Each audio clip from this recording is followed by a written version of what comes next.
Bonjour mes chers amis.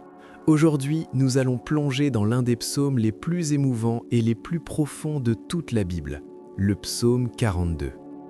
Vous savez mes amis, ce psaume a été écrit par quelqu'un qui traverse une période extrêmement difficile. Ce n'est pas un psaume de victoire facile, ce n'est pas un chant joyeux et léger, non, c'est le cri du cœur de quelqu'un qui se sent loin de Dieu, qui lutte contre le découragement, qui combat la dépression. Et c'est exactement pour ça que ce psaume est si puissant et si pertinent pour nous aujourd'hui. Parce que nous avons tous traversé, ou nous traversons en ce moment, ces moments où notre âme est abattue, où nous nous sentons secs spirituellement, où la présence de Dieu semble lointaine. L'image du début est magnifique et déchirante à la fois. Comme une biche soupire après des courants d'eau, ainsi mon âme soupire après toi, ô Dieu. C'est l'image d'une soif intense, désespérée, d'un besoin vital de Dieu. Mes chers amis, si vous vous sentez fatigué spirituellement, si votre foi semble faible, si vous traversez une vallée sombre, ce psaume est pour vous aujourd'hui. Il nous montre comment être honnête avec nos émotions tout en gardant notre espérance en Dieu. Avant toute chose, apprenons à le connaître. Comme une biche soupire après des courants d'eau, ainsi mon âme soupire après toi, ô Dieu. Mon âme a soif de Dieu, du Dieu vivant. Quand irai-je et paraîtrai-je devant la face de Dieu? Mes larmes sont ma nourriture jour et nuit, pendant qu'on me dit sans cesse « Où est ton Dieu ?» Je me souviens avec effusion de cœur quand je marchais entouré de la foule et que je m'avançais vers la maison de Dieu au milieu des cris de joie et des actions de grâce d'une multitude en fête. Pourquoi t'abattu mon âme et gémis-tu au-dedans de moi? Espère en Dieu, car je le louerai encore, il est mon salut et mon Dieu. Mon âme s'abat au-dedans de moi, aussi je pense à toi. L'abîme appelle l'abîme au bruit de tes cataractes. Toutes tes vagues et tous tes flots passent sur moi. Le jour, l'Éternel m'accordait sa grâce. La nuit, je chantais ses louanges, j'adressais une prière au Dieu de ma vie. Je dis à Dieu, mon rocher, pourquoi m'oublies-tu? Pourquoi dois-je marcher dans la tristesse, sous l'oppression de l'ennemi? Mes os se brisent quand mes persécuteurs m'outragent, en me disant sans cesse « Où est ton Dieu ?» Pourquoi t'as battu mon âme et gémis-tu au-dedans de moi? Espère en Dieu, car je le louerai encore, il est mon salut et mon Dieu. Quand nous proclamons le psaume 42, nous exprimons cette soif profonde de la présence de Dieu, surtout dans les moments difficiles de notre vie. Cette prière nous rappelle qu'il est normal de se sentir abattu, mais que nous devons toujours garder notre espérance en Dieu. Je vous invite à participer activement à cette prière. Dans les commentaires, écrivez votre prénom suivi de ces mots puissants « Mon âme a soif de toi, Dieu vivant. Amen ». Quand nous déclarons notre soif de Dieu même dans la difficulté, nous ouvrons notre cœur à sa présence restauratrice. Si c'est la première fois que vous nous rejoignez, soyez les bienvenus. Ici, nous nous concentrons sur Dieu et sa parole. On va prier ensemble, mais avant ça, abonne-toi à la chaîne, mets un like et partage cette prière avec un ami. Suis-nous chaque jour pour une nouvelle parole de foi et d'inspiration. Dieu est à une prière de distance. Père céleste, Dieu vivant, nous venons devant toi aujourd'hui avec une soif profonde de ta présence. Comme la biche qui cherche désespérément l'eau dans le désert, nos âmes te cherchent, elles ont soif de toi. Seigneur, nous reconnaissons que parfois nous nous sentons loin de toi. Parfois ta présence semble absente. Parfois nos prières semblent ne pas atteindre le ciel. Mais même dans ces moments-là, nous continuons à te chercher. Nous continuons à avoir soif de toi. Père, nos âmes ont soif du Dieu vivant. Pas d'une religion morte, pas de rituel vide, mais de toi, vivant, présent, réel. Nous voulons paraître devant ta face. Nous voulons sentir ta présence. Nous voulons expérimenter ta réalité dans nos vies. Seigneur, tu connais nos larmes. Tu vois nos nuits difficiles. Tu entends nos soupirs. Parfois, les gens nous demandent « Où est ton Dieu ?» Et cette question fait mal, parce que nous aussi, nous nous la posons parfois. Mais nous choisissons de continuer à croire, de continuer à espérer. Père céleste, nous nous souvenons des temps meilleurs, des moments où ta présence était si réelle, si tangible. Nous nous souvenons de la joie que nous avions, de cette communion douce avec toi. Et nous voulons retrouver cela. Nous voulons que tu nous restaures. Seigneur, aujourd'hui nous parlons à nos âmes. Nous leur disons « Pourquoi t'as battu, mon âme? Pourquoi gémis-tu » Nous refusons de nous laisser submerger par le découragement. Nous choisissons d'espérer en Dieu.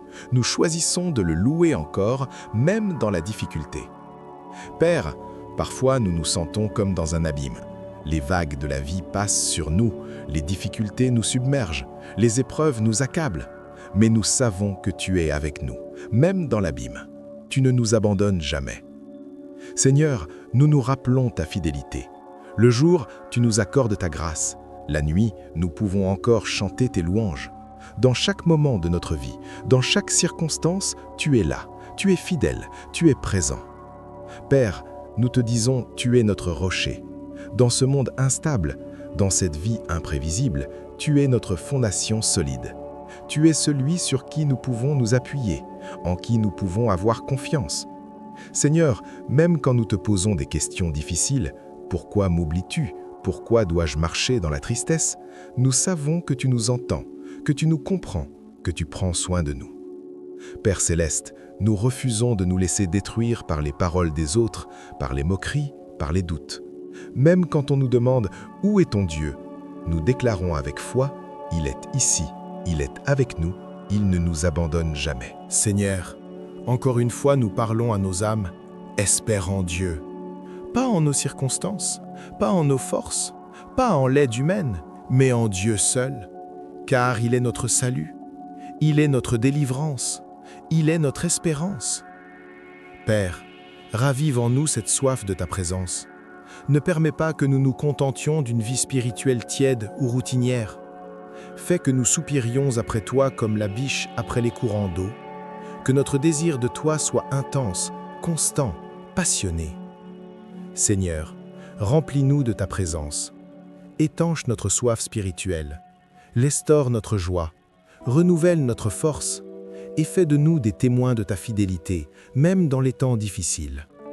Au nom précieux de Jésus-Christ, notre Sauveur et notre source d'eau vive, nous prions avec foi et espérance. Amen. Merci pour ton amour, pour ta fidélité, pour ne jamais m'avoir lâché. Merci pour toutes les bénédictions que j'ai déjà reçues et toutes celles à venir. Au nom de Jésus, je te remercie. Je t'aime, mon Dieu. Amen. Que la bénédiction du Seigneur soit avec toi à chaque pas, aujourd'hui et pour toujours. Mes chers amis, ce psaume me touche profondément parce qu'il est d'une honnêteté brutale. L'auteur ne cache pas sa douleur, il ne fait pas semblant que tout va bien. Il crie « Mon âme a soif de Dieu ». C'est le cri de quelqu'un qui traverse une sécheresse spirituelle profonde. Vous savez ce qui est magnifique dans ce psaume? C'est qu'il nous montre qu'il est permis d'être honnête avec Dieu. Nous pouvons lui dire que nous nous sentons loin, que nous sommes découragés, que nous avons mal. Dieu n'a pas peur de nos émotions, il n'est pas choqué par notre honnêteté. L'image de la biche qui cherche l'eau est puissante, mes amis. Une biche assoiffée ne cherche pas l'eau par habitude ou par routine, c'est une question de survie. Elle en a désespérément besoin. Et c'est exactement comme ça que nous devrions désirer Dieu. Pas comme un supplément à notre vie, mais comme une nécessité vitale. Mais regardez ce qui se passe dans ce psaume. L'auteur traverse une crise profonde.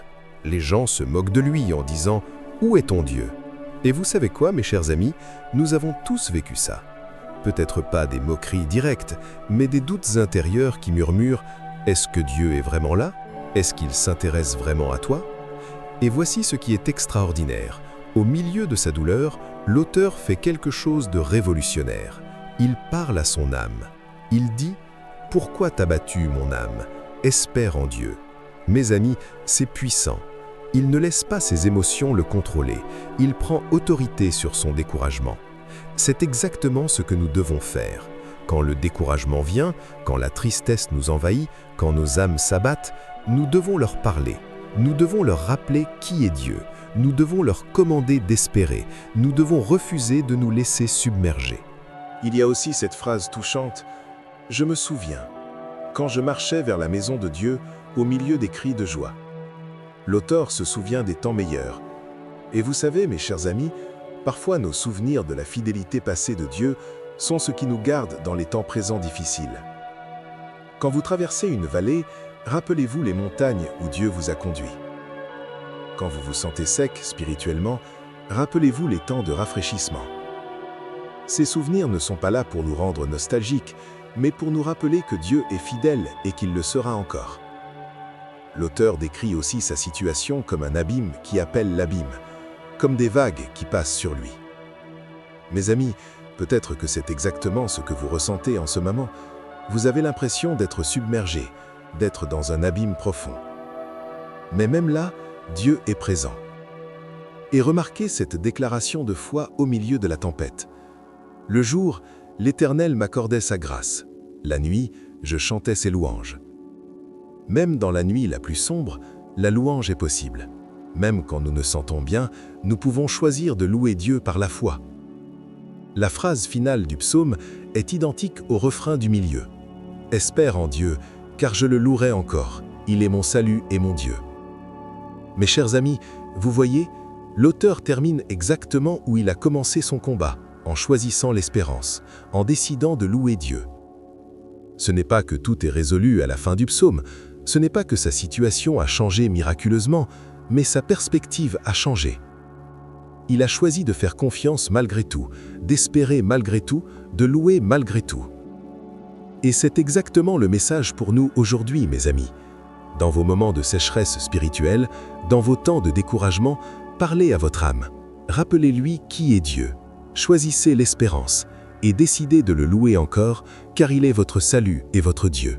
Mes chers amis, avant de terminer, je veux vous encourager aujourd'hui.